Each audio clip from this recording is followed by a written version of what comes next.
on. There it goes. Deep right, it is high. It is far. It is gone. Oh, Headley is deadly.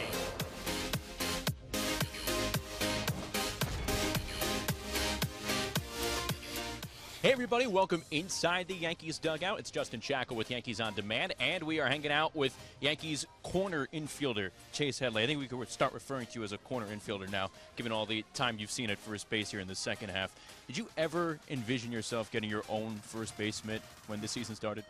No, that wasn't the plan, when the season started, but, I was certainly open to the idea when the trade occurred, and I was just open to doing whatever this team needed.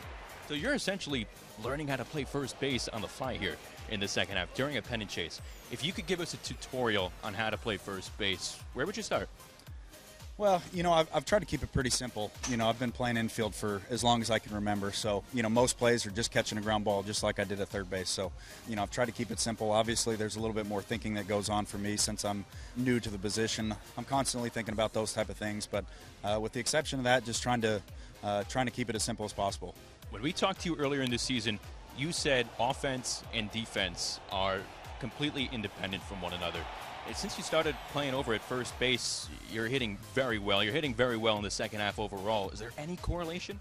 No, I don't think so. I think I turned a corner and was swinging the bat pretty well before the trade happened. And, just, again, you try to separate the two. And, I feel like I've been able to keep a good rhythm at the plate and try to separate that from the defensive side. And so far, so good.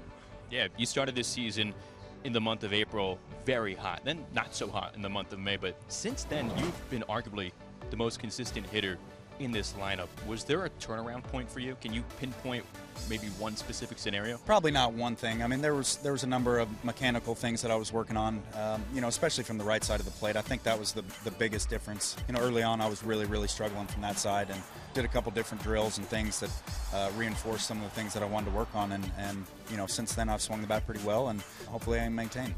You mentioned that in the beginning too, talking about using your lower body more, also moving where your hands were in your stance, different types of mechanics that allowed you to get hot out of the gate.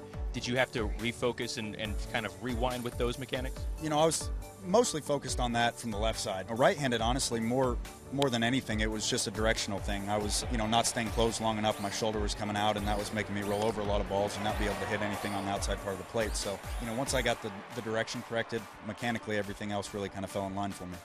You hit 4 home runs in your first 93 games, and now you've more than doubled that amount in roughly half the games that have followed. We know that power's there. We've seen it before. Why do you think we're seeing it now? For one, I'm not a huge power guy, and generally I hit a lot of home runs in streaks. I'll go for a while and not hit any, and then I'll hit a bunch in a smaller period of time. So, I think the home runs are just a function of doing the mechanical things right more often than not, and you do that enough, you're going to start hitting some balls out of the ballpark. Why should other teams be worried about playing the Yankees at this point in the season? Well, I hope they're not worried. I hope they're writing us off. No, I just think we're a good team. I think we're better than even our record shows, and I think a lot of guys are getting hot at the right time. The lineup's coming together, and our starting pitching has been tremendous, and obviously maybe the biggest strength on our team is our bullpen. So I feel like we have a chance to be a complete team. Obviously, you got to go out and play the games, and hopefully you get hot at the right time, but I feel like we're playing the best that we have all year at the right time. Chase, thanks for the time. Best of luck down the stretch. Thank you very much.